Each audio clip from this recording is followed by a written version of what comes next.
first half of the course. Gong will take over for the second half of the course. So this course is Quantum Field Theory 1, and our main goal for this course is to unify special relativity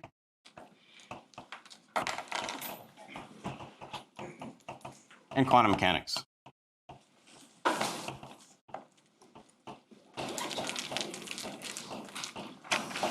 So these are two of the most successful theories of nature we have. Special relativity describes things when they're moving very fast. Quantum mechanics describes small, and we'd like to be able to use both at the same time. We have fast-moving objects that are moving quickly and are small particles. So that's one obvious realm where we'd like to be able to use both special relativity and quantum mechanics. And the way we can combine these two theories is in quantum field theory. An obvious question to ask is, why do we need fields? So I'll give a few motivations for why that is in a second, but I just want to also point out that quantum field theory is a broader subject that has applications beyond where special relativity is not important. For instance, in some condensed matter systems.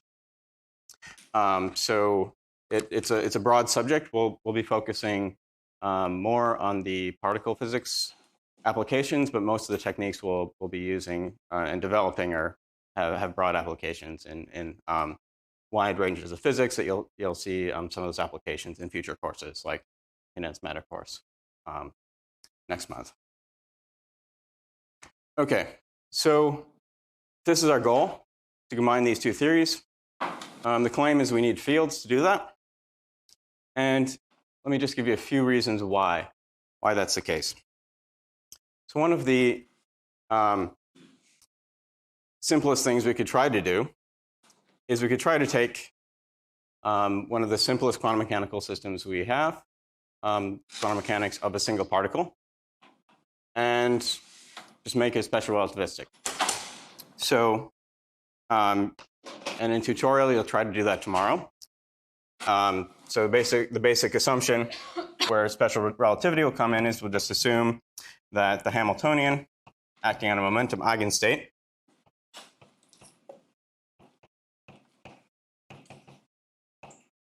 just gives us the energy times that momentum eigenstate. So if we assume this in single particle quantum mechanics,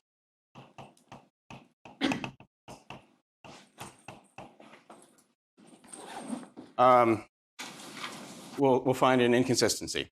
And before I say what that inconsistency is, I just want to make a note on units.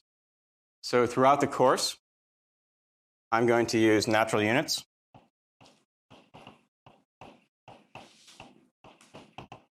Where h bar and c are both set to 1.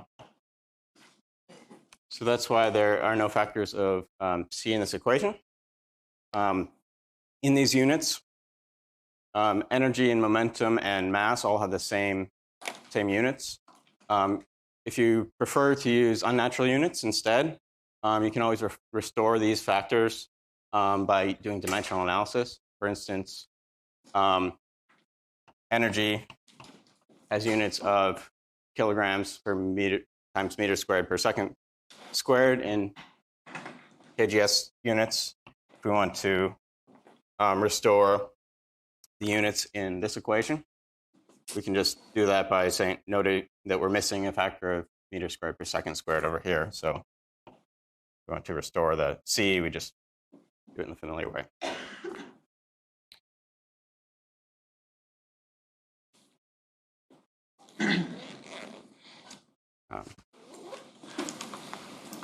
Okay, so first of all, are there any questions on this unit system? We'll get practice using it throughout the course. So if we make these two very seemingly innocuous assumptions, assuming we're doing single particle quantum mechanics, which is something we do all the time when we're first learning quantum mechanics, and assume that the energy eigenvalues just take the relativistic form. What you find, and you'll show this in tutorial tomorrow, is that if we compute the propagator, that is the amplitude for a particle, say at the origin, to travel to some position x in some time t, is non-zero, even outside of the light cone.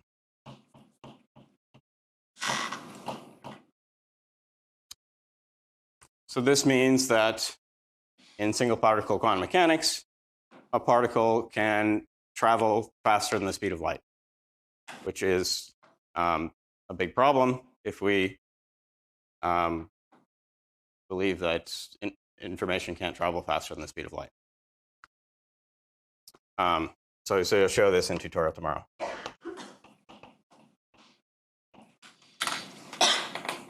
And another word on my notation. So since we're almost exclusively going to be dealing with relativistic systems, most of the time we'll be working with 4 vectors. Sometimes we'll be working with 3 vectors. So the arrow over the x indicates this is a 3 vector. And whenever I write an x with no arrow, that indicates that it's a 4 vector. And in the lecture notes, which I'll post immediately after each lecture, 3 vectors will be bold, also in tutorials and homeworks, and 4 vectors will be italic.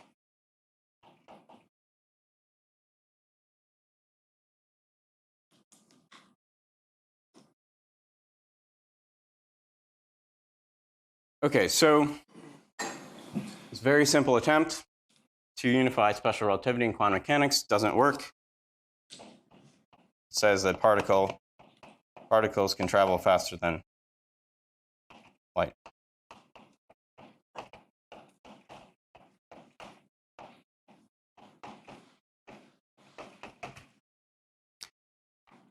Okay, so that doesn't work. So one of our assumptions here has to be wrong. It is possible to unify special relativity and quantum mechanics. And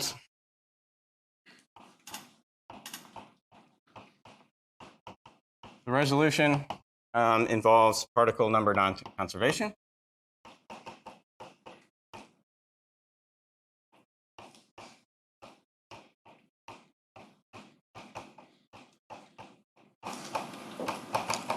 So it's a bad idea to assume that we're working in single particle quantum mechanics if we want to deal with a relativistic system. And why is that? So let me give you a loose argument for why we might expect, in general, when we combine quantum mechanics and special relativity, that particle numbers is not conserved. So we can imagine working in a box size L. So suppose we've got a particle in a box of size L, cubic box, dimension L in every size. So the quantum mechanics tells us there's going to be some uncertainty in the momentum.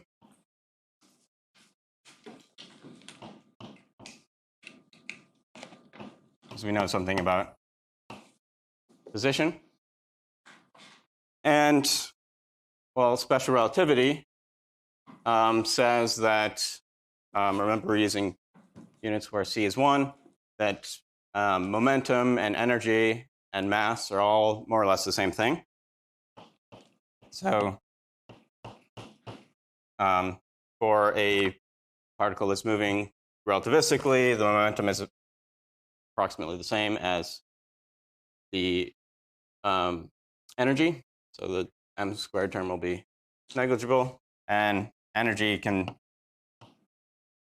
as Einstein taught us, can be converted into mass and back. So if these three quantities are all the same thing, there's an uncertainty in the momentum, then the mass of the system can change. So if we start with a single particle, it's not necessarily true that we'll always have a single particle. So in particular, if the energy is greater than 2m, we have enough is much greater than 2m. So suppose we make the box very small. So 1 over L is much greater than m. Then we can get pair production.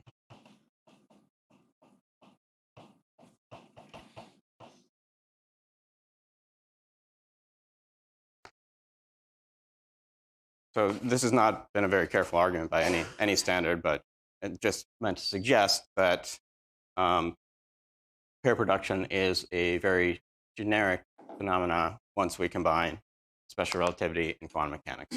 And in fact, that's true. Almost any quantum field theory you can write down does not conserve particle number. Okay. So there are a couple of possible routes we could take at this point. So our goal is to combine these two theories, quantum mechanics and special relativity. We thought a little bit more carefully, we would come to the conclusion that we want a little bit more than that. We could construct some systems that obeyed quantum mechanics and special relativity, but were still very strange in that they didn't obey the usual locality properties we'd expect. And so it's typical to, or desirable, for our theories to have an additional property known as clustering. And what clustering means is basically that local experiments are unaffected by the distant environment.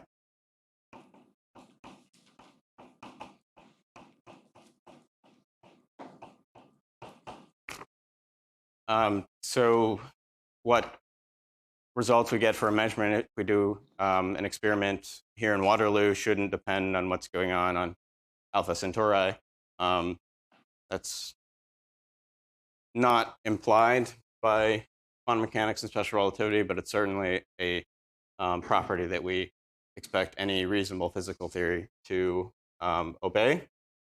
And the name for that is clustering, or the cluster decomposition property. So these are three features we'd like our theories to have. And we could imagine trying to, from first principles, build up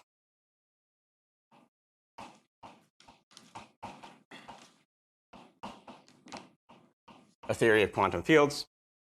And well, there's no proof that the only way to the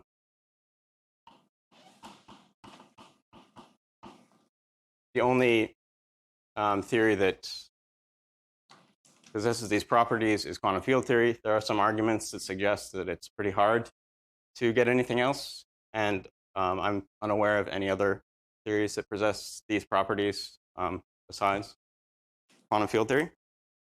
So this is one possible route. We could try to build things from the ground up. And then, of course, if we have a quantum theory of fields, we should be able to take a limit and recover classical field theory.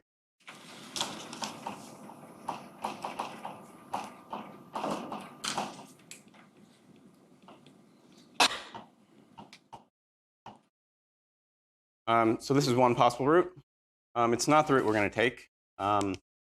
This route is more technical than the one we're going to take. And it would take us a long time to get to perturbation theory and relevant techniques that we'll need for later courses in the year. So we're going to take the opposite approach. We're going to start from a classical field theory and describe a procedure by which we can quantize classical field theory. And then we'll show that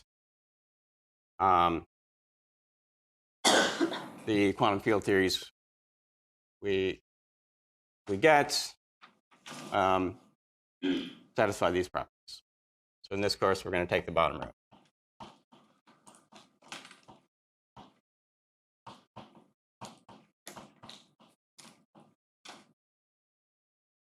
But there is at least some understanding about going the other way.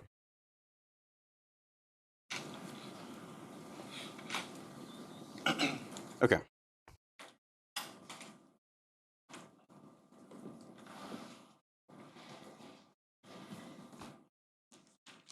So the claim so far is that quantum fields avoid this property of superluminal propagation. There's other reasons that you might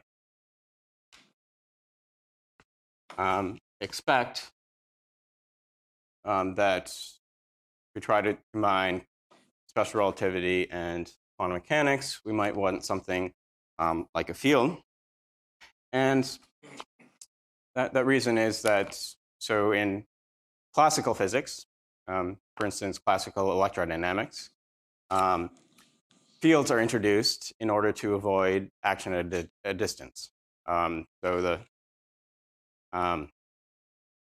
first thing you learn in electrodynamics is the force law between two forces. But that's really kind of an incomplete description. It says that there's a force if you have two separated charges, and that force just depends on the distance between them. A more complete description you learn later on in your electrodynamics courses, electromagnetism courses, is that the forces between two separated point charges is due to a field. Each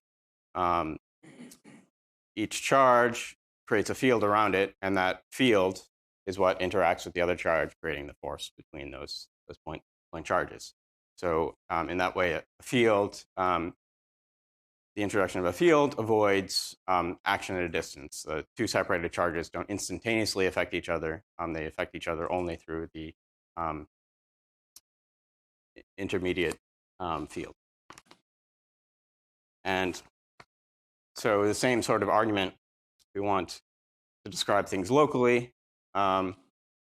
We expect fields might be able to help in quantum theory, and we'll find that, in fact, they do.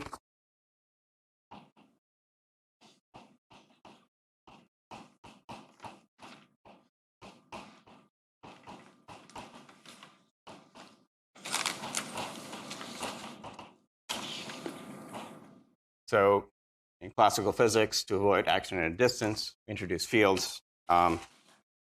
Also works in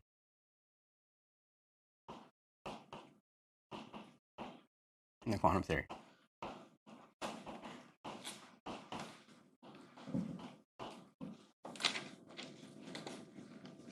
And so our starting point is going to be classical fields. And so particles will arise naturally in this formulation as the fundamental excitations of a field.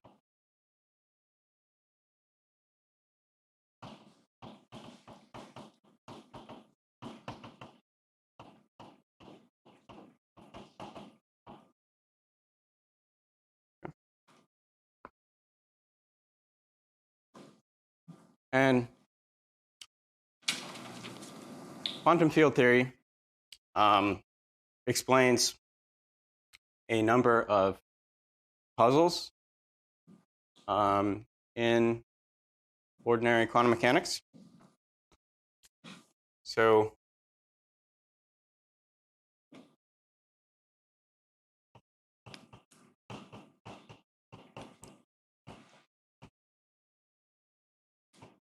one thing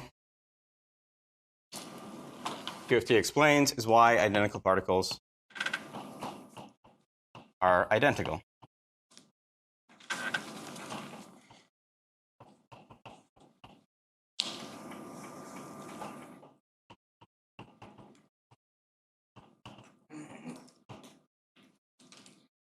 In other news, redundant statements are redundant, but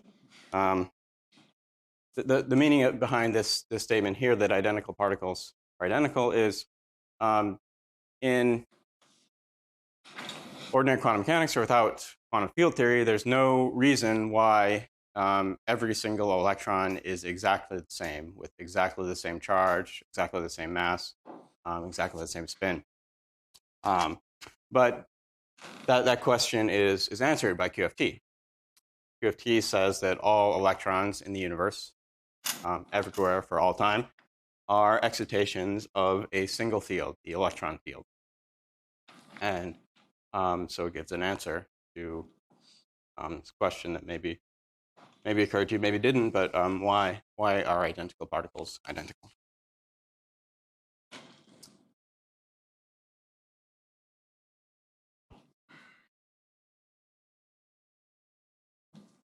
Additionally, QFT explains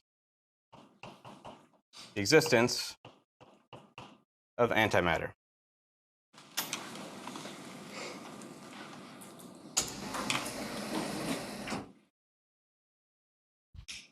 Okay, so the fact that quantum field theory is based upon the idea of fields means that all of the interactions are local. That's part of the reason why we're introducing fields in the first place. And so the interaction between any two particles or more than two particles can be described via local interactions. So for instance, if we have a proton and a neutron that are scattering,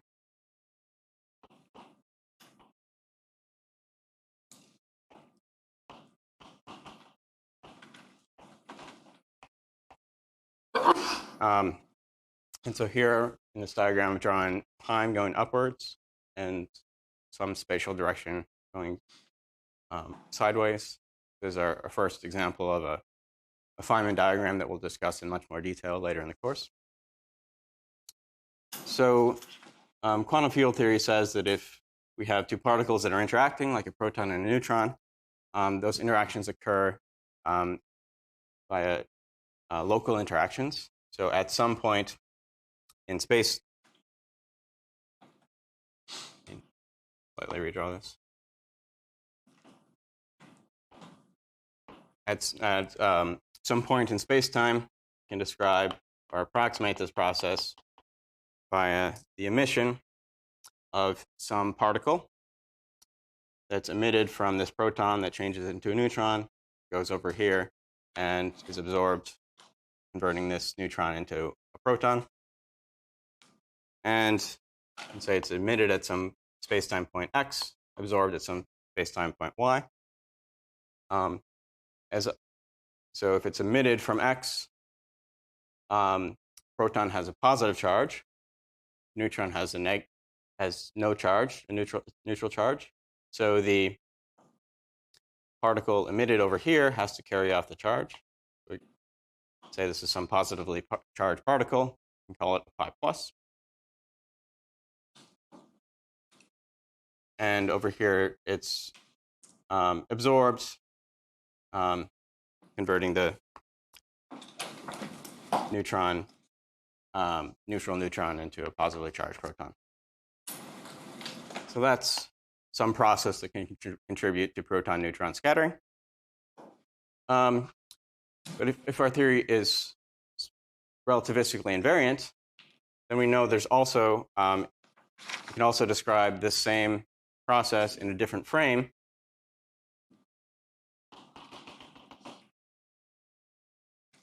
Assuming x and y are space-like separated by a diagram like this, where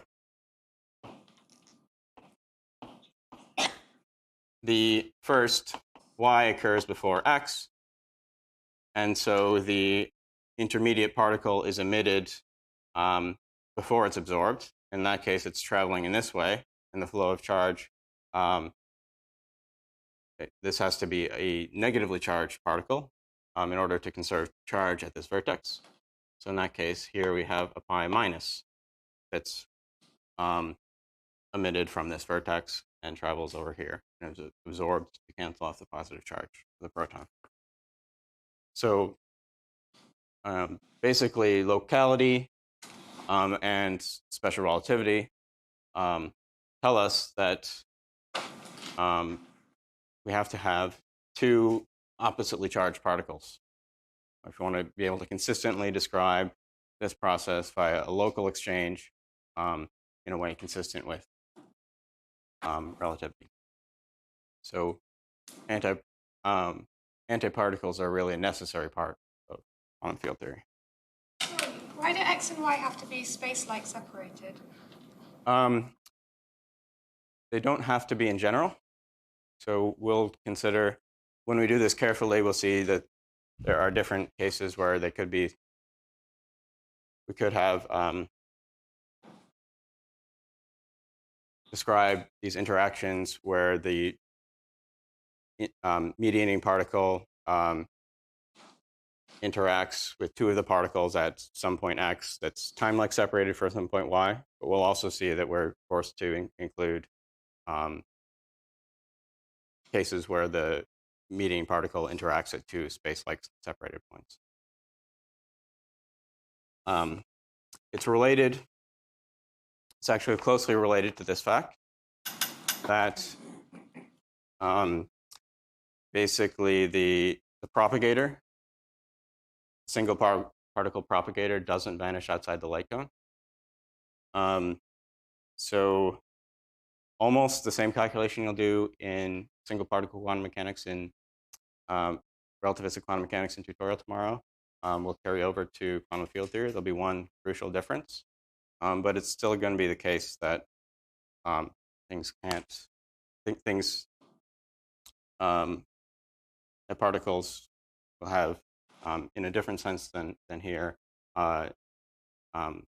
non-vanishing propagator outside the light cone. It won't violate causality when we include quantum fields, but there'll still be a sense in which we'll have something that looks very much like this propagator, doesn't vanish outside the light cone, which is basically what's telling us there that we have to include space-like separation. Bati? What about the mass conservation? In one frame, photon is sending some particle. In the other frame, neutron is sending. Sorry, proton is sending one particle. In the other frame, neutron is sending another particle. Would that mean those two particles have, one of them has negative mass? So this particle here, this one I've drawn by a dotted line, is what's known as a virtual particle. So for a real particle that we can observe, we have p squared, which is e squared minus p squared equal to m squared. So this is true for what's known as a real particle. In other words, a particle that you can observe in the laboratory. This particle here, that I've drawn by a dotted line, is not a real particle. It's not observed in the laboratory at the beginning. So imagine measuring our system at the beginning and at the end. So this is what's known as a virtual particle. In a sense, it's a calculational tool we use to describe the interaction of these. But in many senses, it's also a particle. But the key difference is that it does not satisfy this condition. It won't satisfy p squared.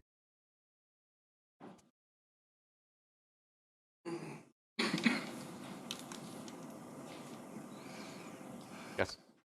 Are we using the plus, minus, minus, minus metric?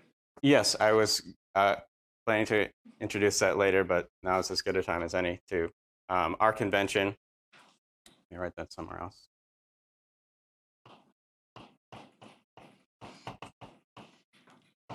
Is that the metric is mostly minus. So this is what's known as the West Coast metric, partly for historical reasons. So I chose this metric for a few reasons. One of them is that this equation looks a lot nicer without a negative sign.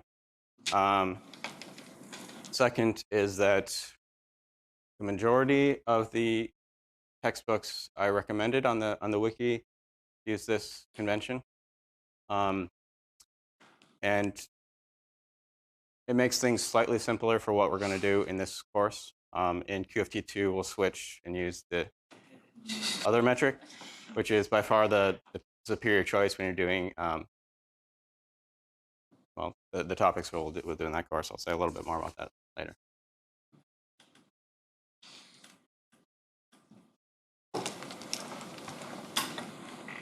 Okay. So, okay, and the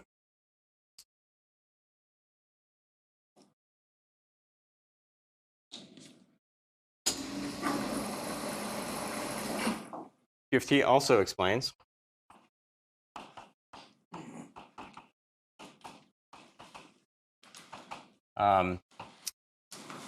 very mysterious from the perspective of non-relativistic mechanics connection between spin and statistics. And in fact, there's a theorem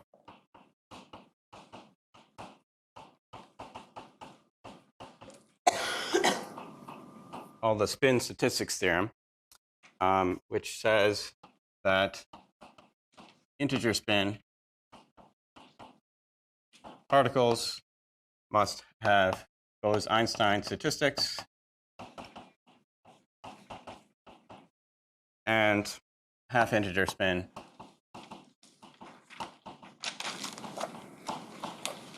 particles must have Fermi-Dirac statistics.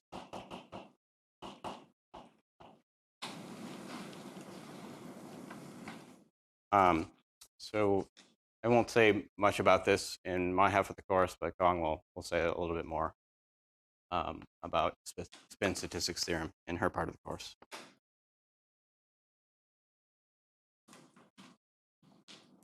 Okay, so these are three big successes of quantum field theory, conceptual successes, besides its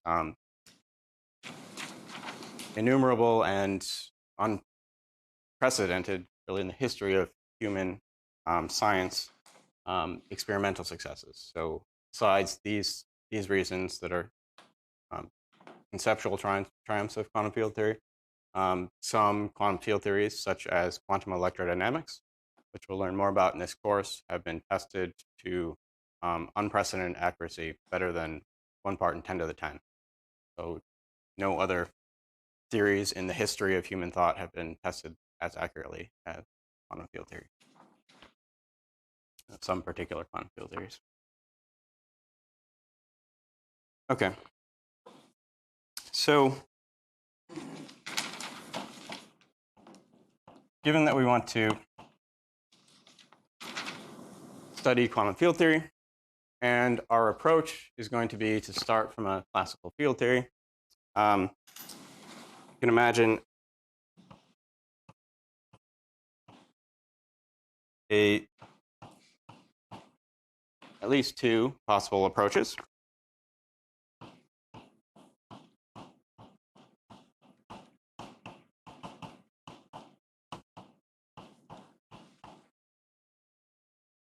So what we want to get to is Q of t. The approach we're going to take in this course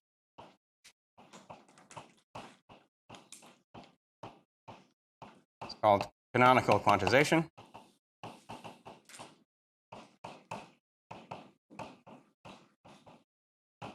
So this is basically a generalization of the familiar procedure from non-relativistic quantum mechanics of taking a theory, Lagrangian or Hamiltonian, and promoting the generalized position and conjugate momenta to operators that don't commute. So we're going to do essentially a generalization of that to go from a classical field theory to quantum field theory. Another approach you could imagine taking is known as the functional integral quantization. And it's essentially a generalization of path integral formulation of non-relativistic quantum mechanics that you learned about last month in your quantum theory course. And this is the approach we'll take in QFT2. So both approaches have their advantages and drawbacks. Canonical formulation, which we're going to develop in this course, has some advantages that include the connection between the fields and particles are more clear when we're dealing with canonical quantization. And also importantly, there are a number of exact results that we'll go through in this course that are much easier to demonstrate using canonical quantization. And some of these exact results will be essential for developing perturbation theory, which is going to be one of our main goals in this course. On the other hand, functional integral quantization also has its advantages. Spin 1 particles are much easier to deal with in the functional integral formalism. And also, non-perturbative effects are, for the most part, easier to deal with in this formulation, too. So by the end of these first two courses, you'll be familiar with both approaches, which each have their uses.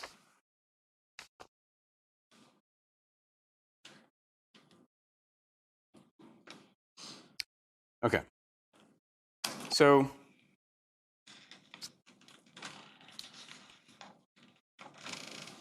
that at a broad level, that's what we're going to do. We're just going to take a classical field theory and promote the field and the conjugate momentum to the field to operators. So we'll be dealing with field operators. And remember, our goal is to get a relativistic theory. And so before we attempt to do this, it's useful to think about how we treat time and space in non-relativistic quantum mechanics. So in non-relativistic quantum mechanics, position is what? Operator. What about time? Time is a parameter, right? So in quantum mechanics, x is an operator, time is a parameter.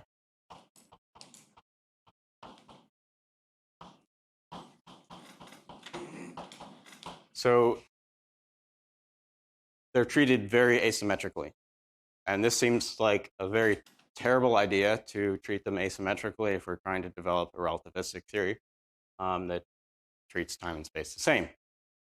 So we want to change this. And well, you can imagine there's two options. You can either promote time to a operator or demote position to a parameter.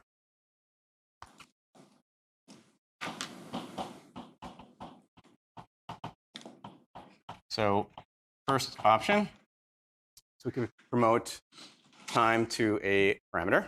Sorry, to an operator. This would work. We could develop quantum field theory in this method. The difficulty would be that we would still need a parameter for time evolution in the Schrodinger equation. So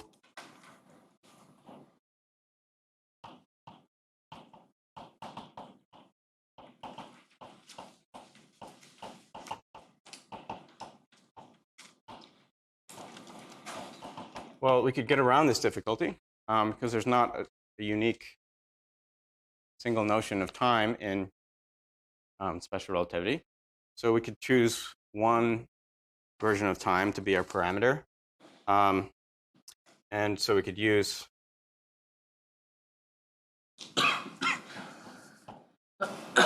proper time.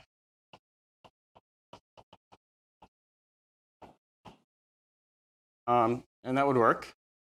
But we could also use some function of proper time. And so that,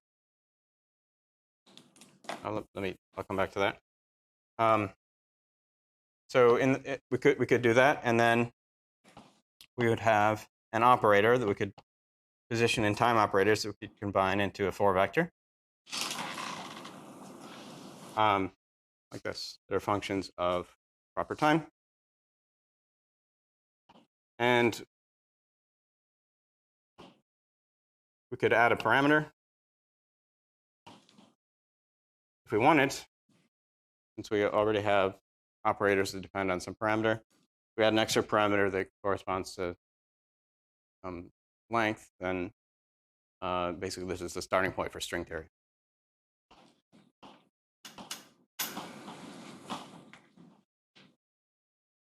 So this would work. We'll end up with the same theory. It turns out to be complicated.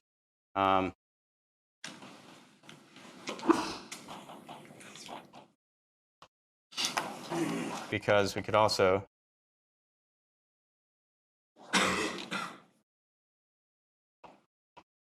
use some function of proper time instead of proper time as our parameter.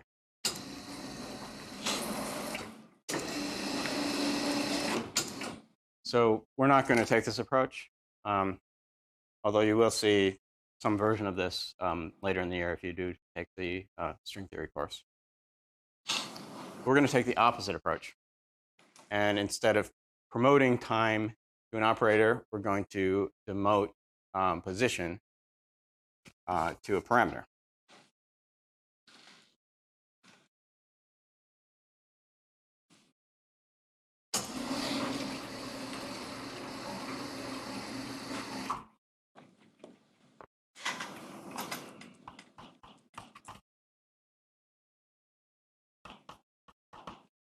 This approach, the main advantage of being simpler. And so in this case, position is a label on fields.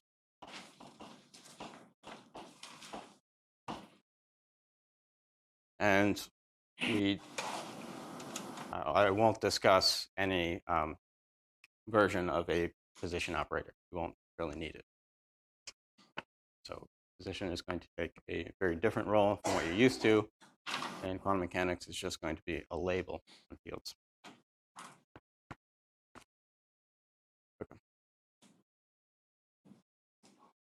Okay, so that's some broad motivation for why we want to study quantum field theory.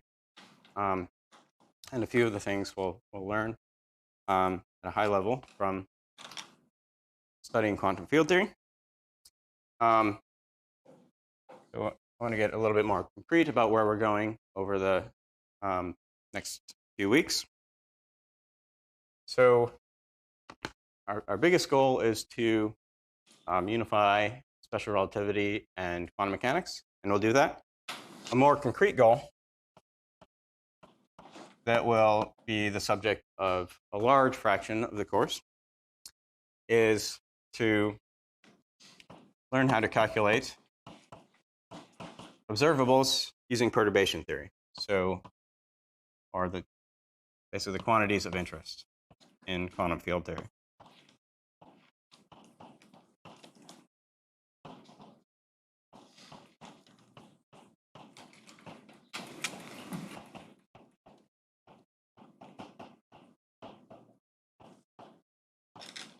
So here these M here denotes the matrix elements. It's an amplitude. So one of the basically the building blocks of quantum field theory. If we can calculate any amplitude we like, we can basically know everything we'd like to know about the quantum field theory, just about. Other observable quantities we'll learn how to calculate are cross sections or decay rates.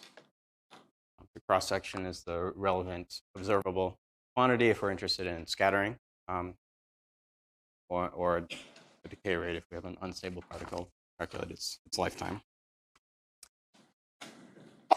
Okay, so that's most, although not all of our time will be spent developing perturbation theory. And so where we're going for the rest of the course. So first, so the first half of today's lecture was an introduction. And we'll spend the second half of today's lecture developing some classical field theory.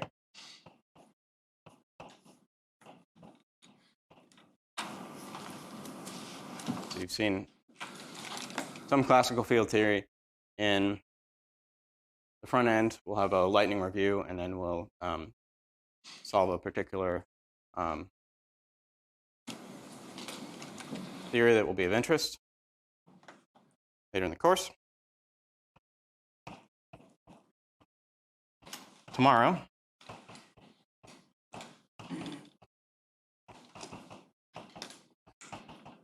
we will canonically quantize our first quantum field theory. It's going to be the simplest quantum field theory we can imagine. It'll be a free scalar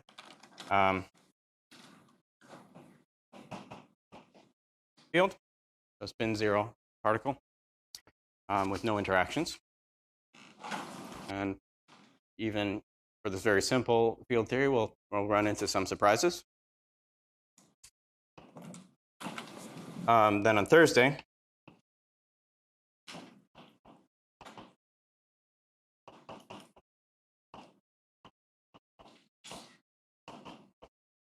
we'll discuss cross sections and decay rates. And beginning next week,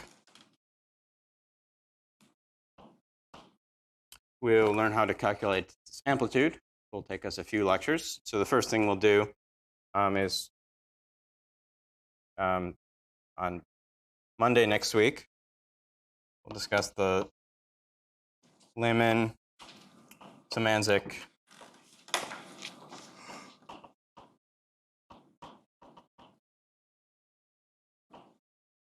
Zimmerman theorem, reduction formula, which is an important key step in being able to calculate an amplitude in quantum field theory. And on Tuesday next week, we'll complete our calculation of the amplitude, discuss the interaction picture, known as Wick's theorem, and we'll compute the propagator.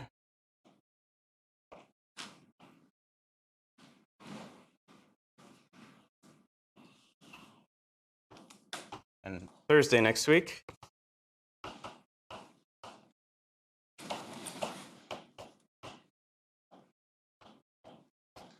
we'll look at a visual and faster way of repeating calculation we'll do at the beginning of next week. Feynman diagrams are a powerful tool for studying Feynman, for studying quantum field theories, and we'll learn how that works.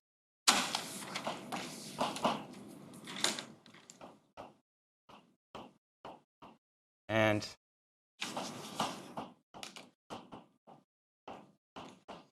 in my final lecture, before I hand things over to Gong, we'll discuss briefly what's going to happen when we go beyond leading order. So most of the course will focus on calculating things at leading order. A number of interesting effects only show up once you go beyond leading order. So one of them is renormalization. So the fact that the coupling constants in quantum field theories depend on energy.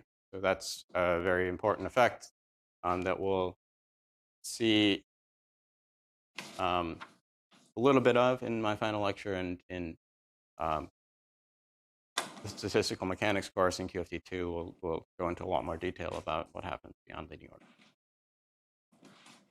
So that is an outline of my half of the course. And I'm going to focus exclusively on spin 0. And then John will take over and describe quantum field theories of spin half and spin 1 particles. Any questions on so far?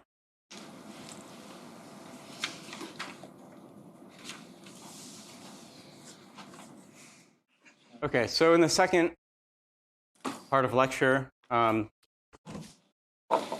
have a lightning review of relevant classical field theory you learned in David's course earlier in the year. And then we will solve the Klein-Gordon equation. So Klein-Gordon field is the name of the pre-scalar field theory that we're going to study today and tomorrow. It's going to be a first example of a quantum field theory, the simplest possible quantum field theory, and it will be useful in our study of more interesting interacting field theories. We're basically, when we have an interacting field theory, we're going to break it up into a free part. It's the part we're going to begin to study today, and an interacting part, which we'll treat as a perturbation.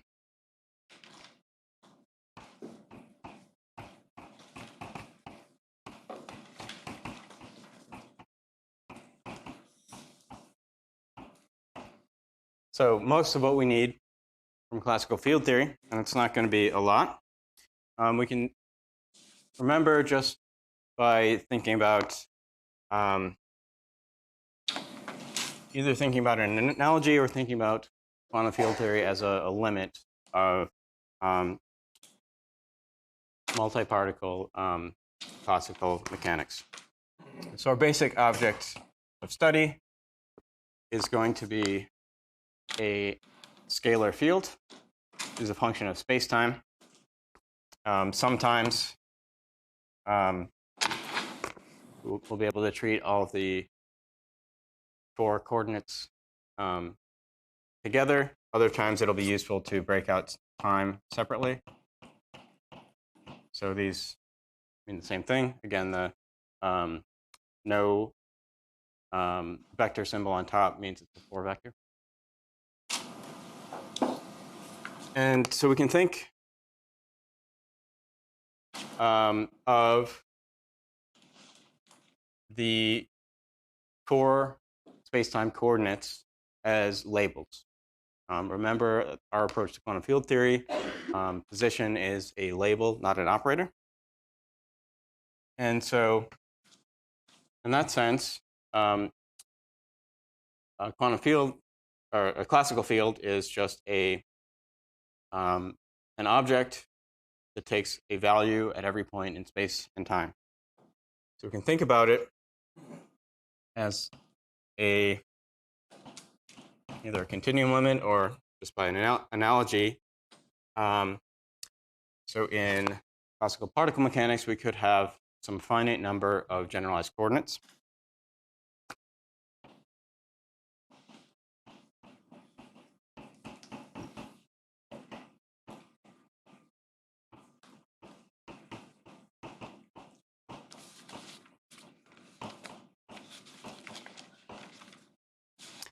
And so in the analogy, the labels on the coordinates are like the position, or if we're considering this as a continuum limit, if we just have a lattice, if we take more and more densely packed points, we can have some generalized coordinate at each point in space. And the action here is just be the integral over time, some Lagrangian that usually would just depend on q and q dot.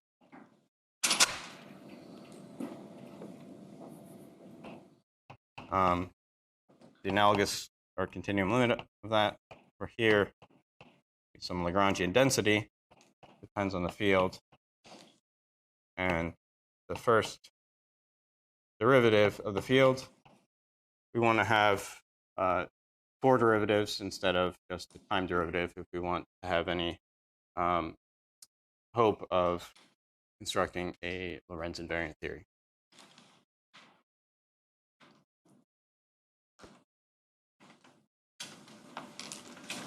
And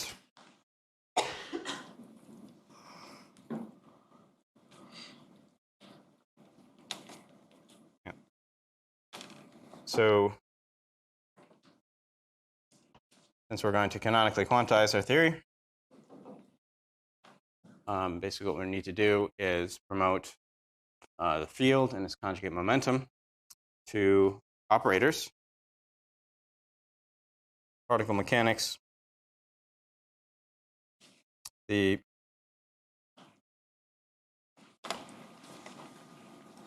conjugate momentum is just the derivative Lagrangian with respect to q dot. Same thing over here. And this is one place in which we're treating time and space a little bit differently. So over here, this is just a dot, not a 4 derivative. So we are separating out time and space. And we'll need to be careful that this slight asymmetric treatment of time and space doesn't spoil our Lorentz invariance of our theory.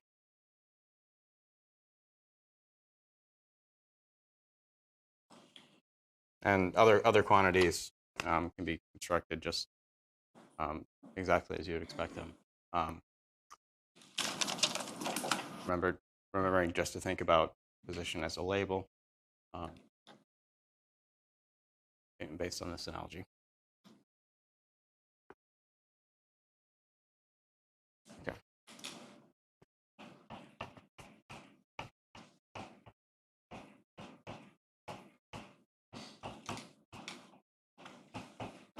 Klein-Gordon theory. It's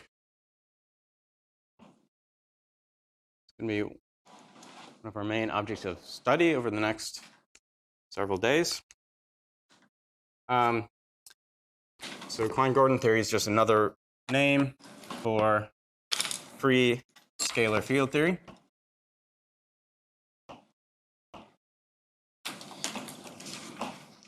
And the Lagrangian takes this form.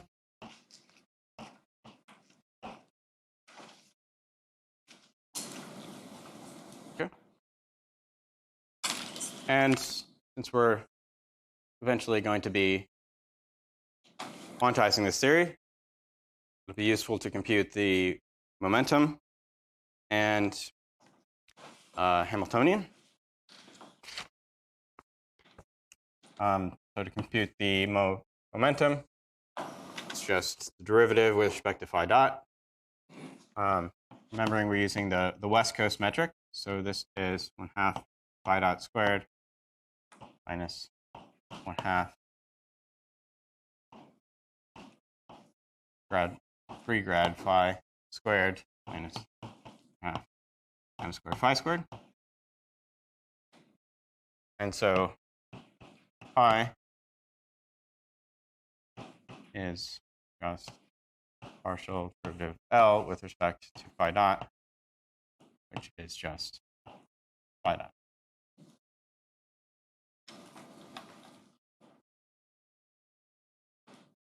The Hamiltonian, or Hamiltonian density, as you'd expect, is just phi dot minus L,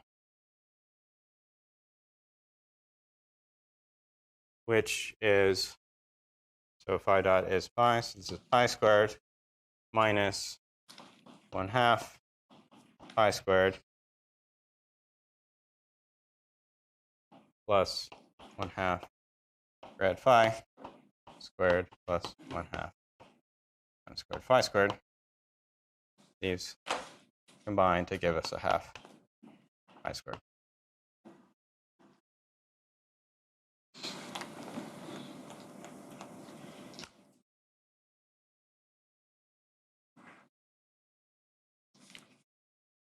And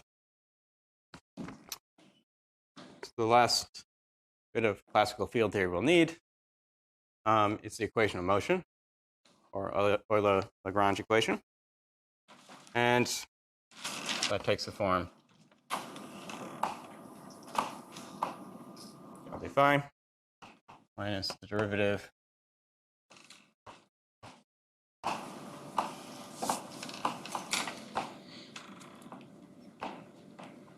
of dl d mu phi. And if we compute these things, so dl d phi gives us just this term minus m squared phi. And if we take the derivative with respect to d mu phi, we just get d mu phi.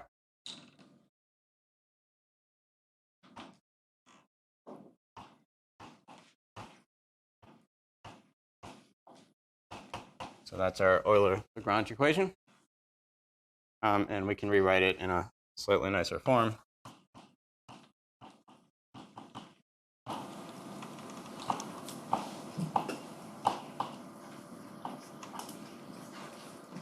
Like so. And we'll solve this in a few minutes. This is most of the classical field theory we'll need for this course. Study a few other theories. But basically, we'll just need enough classical field theory to determine the equations of motion, the momentum, and Hamiltonian. There's one exception. One other piece of classical field theory will be useful.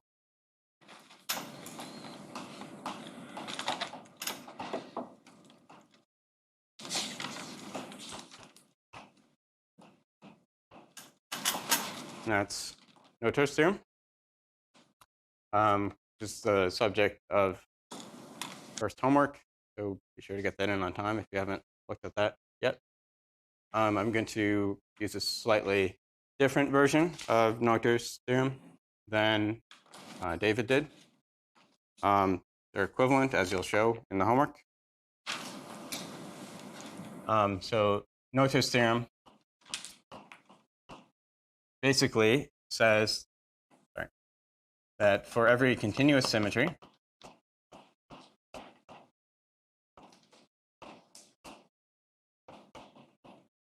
there's a conserved current.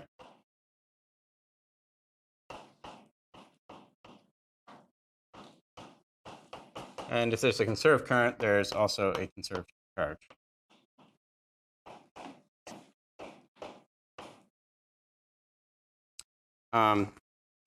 So what does it mean for to be a continuous symmetry, it means there's a symmetry that you can make infinitesimally. So you can there's a continuous symmetry. There's some parameter that describes how much of a rotation or generalized rotation you're performing to your system. So it means there's some variation due to our field. We'll suppose is some y, which might depend on the field, under which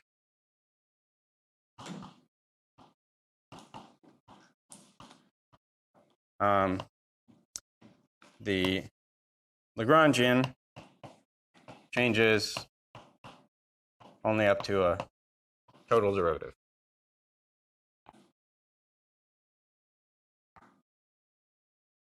And conserved current means that there's some J mu whose divergence vanishes. And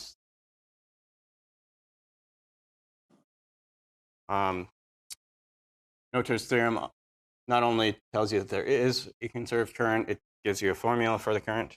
And in the notation we'll use in this course, J is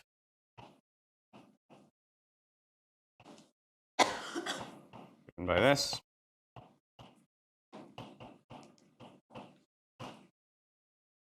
And you'll, again, in your homework, you'll examine the relationship between this version and what you've seen before. And the conserved charge, typically denoted as Q, it's just the integral over space, the zeroth component of the current. I'm not going to prove this. That's in your homework, and you've also seen it in David's course.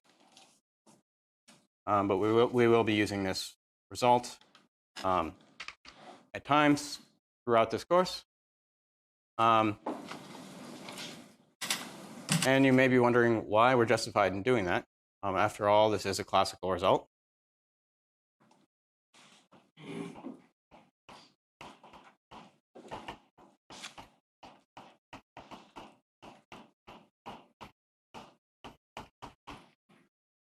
Nevertheless, we are going to use it to study quantum field theories. After all, conserved currents and conserved charges are powerful tools. They can tell us a lot about the dynamics without a lot of work. They're important. Symmetries are very important for understanding quantum field theories in general. We're going to use Noether's theorem, but you should be very skeptical. Your derivation is entirely classical, and there is absolutely no guarantee that this current, which is conserved in the classical theory, should be conserved in the quantum theory. And in fact, in general, it's not.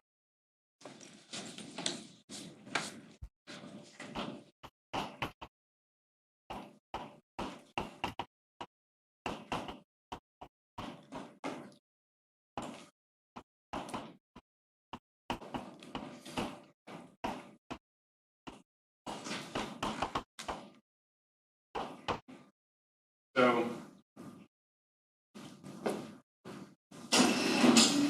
it's in general not true that a charge or current that's conserved in the classical theory is also conserved in the quantum theory. It's often true. Most of the examples we'll look at in this course and in QFT2 will be true. But in general, there can be quantum effects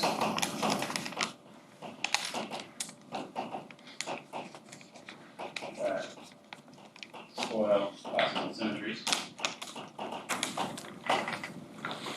known as anomalies, that we'll study more in QFT3.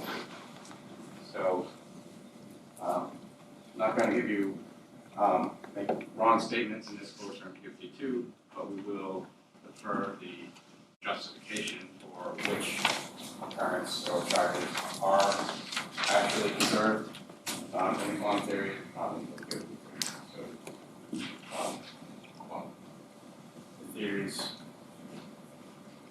study in these two courses, for the most part, won't have anomalies, or at least won't have anomalies for the symmetries that we'll talk about. So the result will be correct, but there's an important caveat that we'll do only in 53.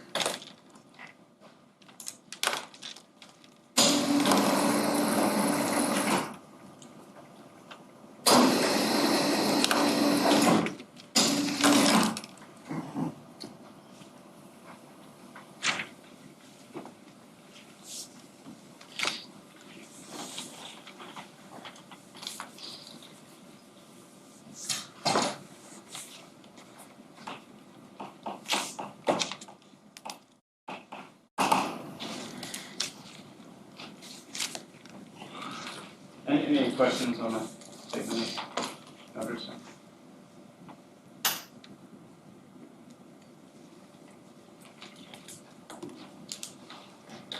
Just go through a very quick example how to use it. Suppose you've got different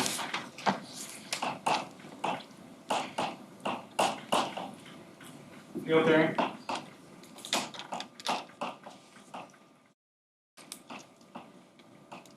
Have a complex scalar field. So, and P here is some function that depends only on the modulus squared of the field. And this theory has a natural symmetry. If we rotate the phase, change the phase of the field. Well, this just depends on the modulus, so that's clearly independent.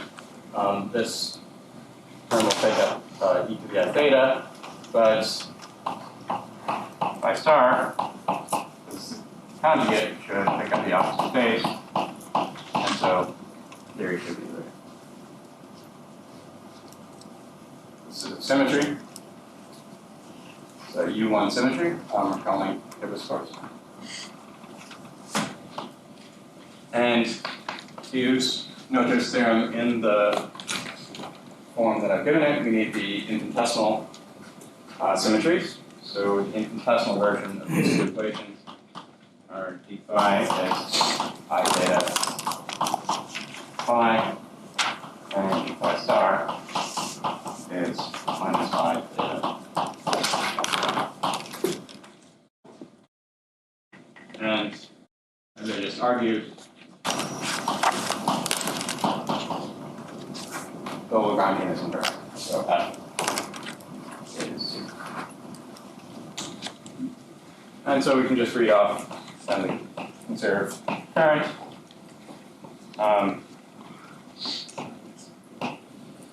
So it'll just be derivative of Lagrangian with respect to phi, d phi.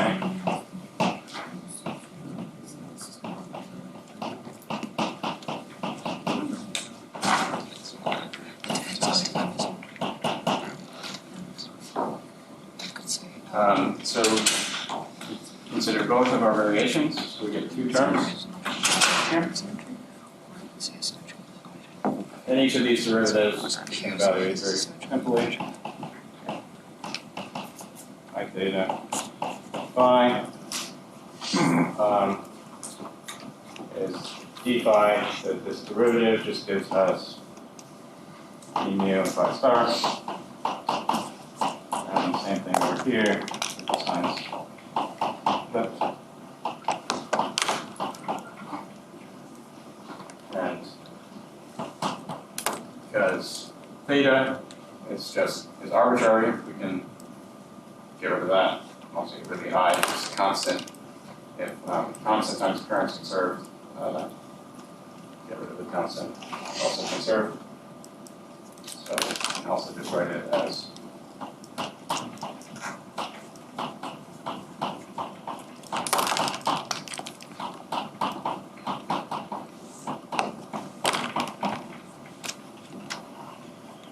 that's our concept current. And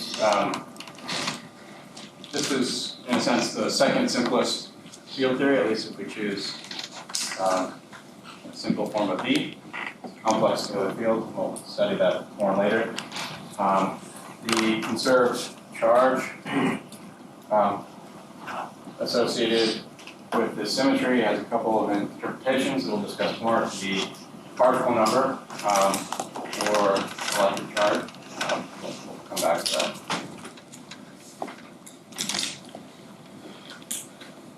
Any questions on? So isn't there only one current just because they're not independent of each other? That's right. If we do this rotation, we also have to rotate by star.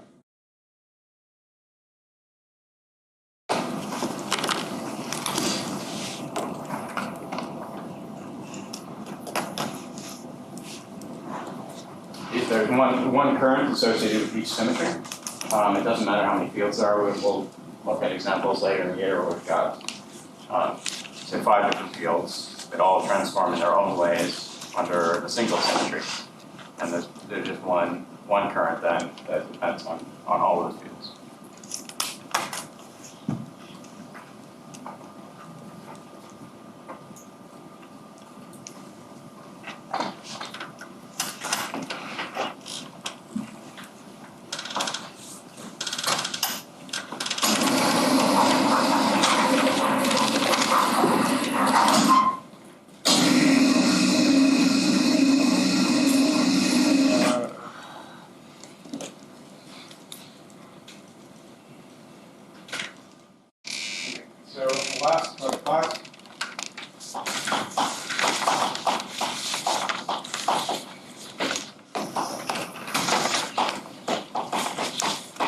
Solution, Klein-Gordon equation. And this will be our starting point for this quantization field tomorrow.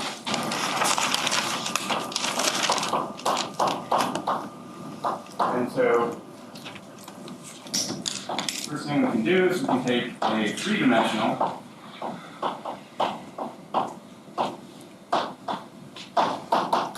transform. And this will turn out to be slightly easier than doing Fourier transform.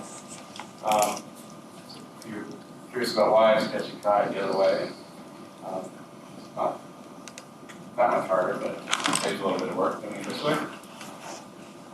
And in that case, our Klein-Gordon equation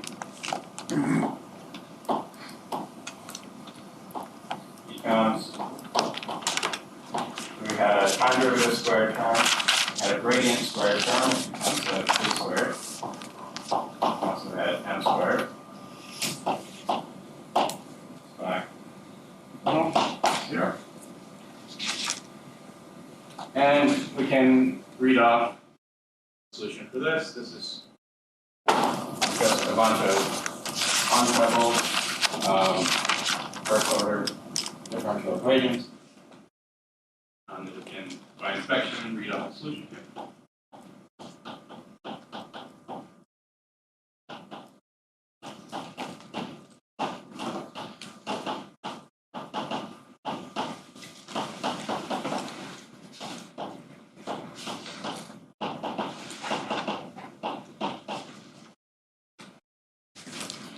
Where I am calling this quantity here, in parentheses, k squared.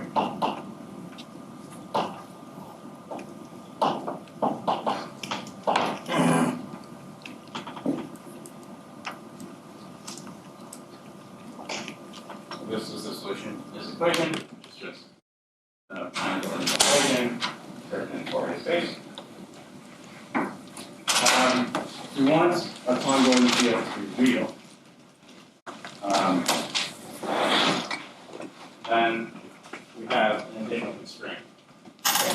In general, A and B, we've got complex phases here, so this will expect it to be real.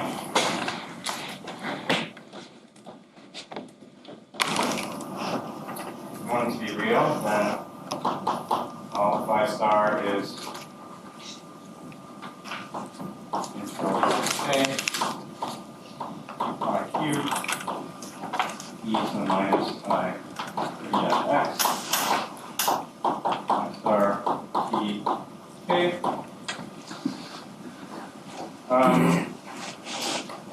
Okay. So that it works, but if we want to compare it off to K, it's useful to make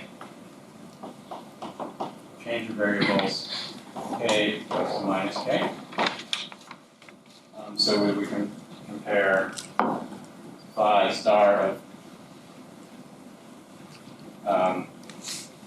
otherwise the exponents will different.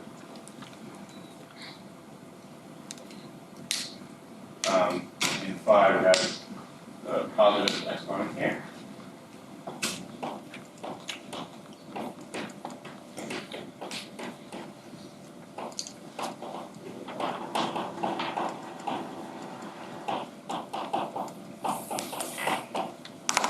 So straightforward to change K to minus K here and here.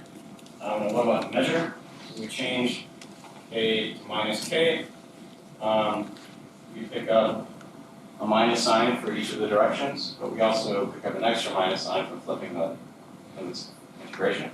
So the measure doesn't change under this coordinates. So we can just flip the sign of K and make it round.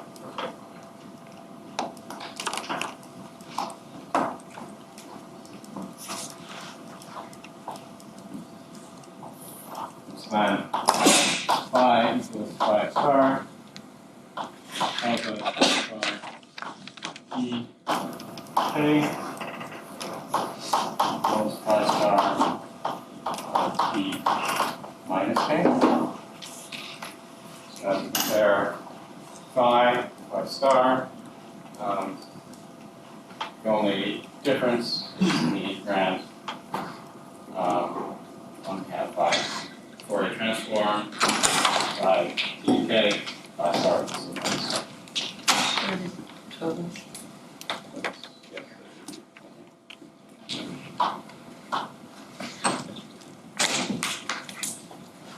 And so that then tells us that B is A star.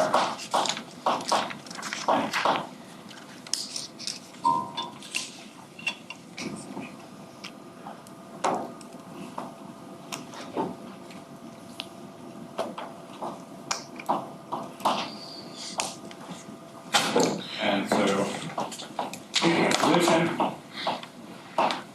almost the final form.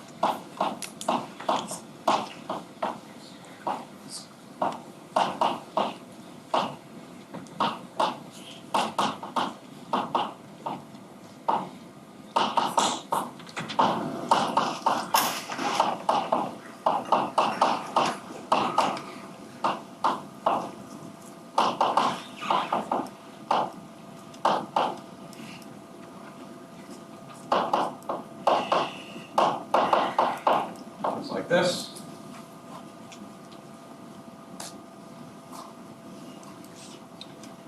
Yes. Sorry, just the second line on the left-hand side of the blackboard. Langdon equation, should it be double dot instead of dot squared? Yes.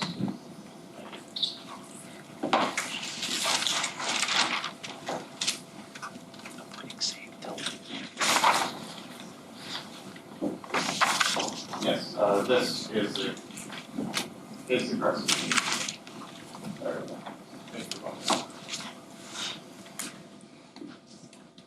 Okay. So this term looks nice. Here,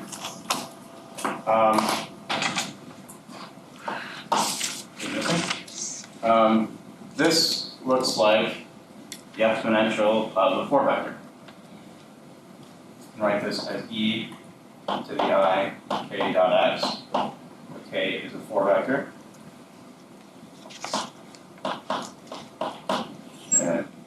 With 0th component ek.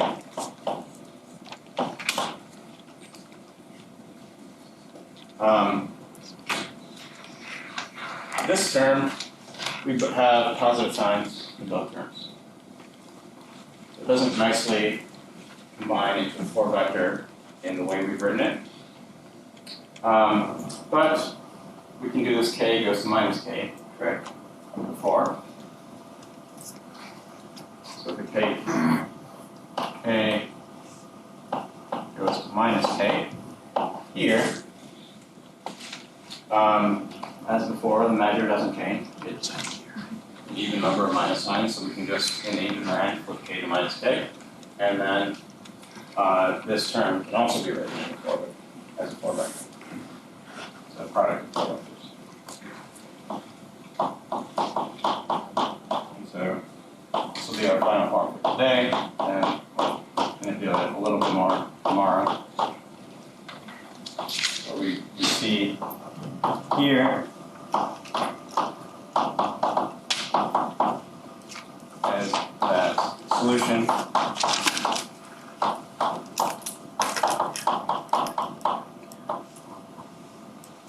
Jordan equation can be written in this form.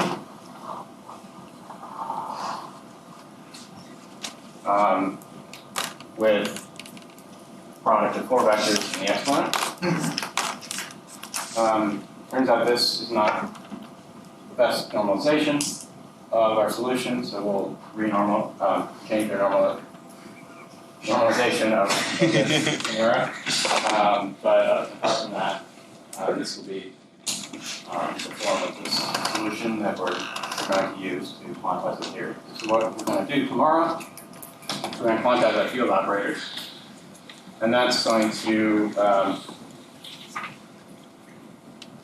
mean, so this is an operator, something on the right-hand side is going to be an operator. You know, position and time are just labels. K is an integration variable, so that means that A and A star are not to be operators. These are going to be ladder operators. They create and annihilate operators.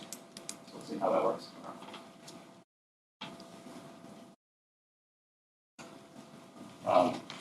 I'll stop here for today. Just a reminder that homework 1 is out and the first part is due tomorrow. So take a look at that. Otherwise, we'll look forward to hearing tomorrow.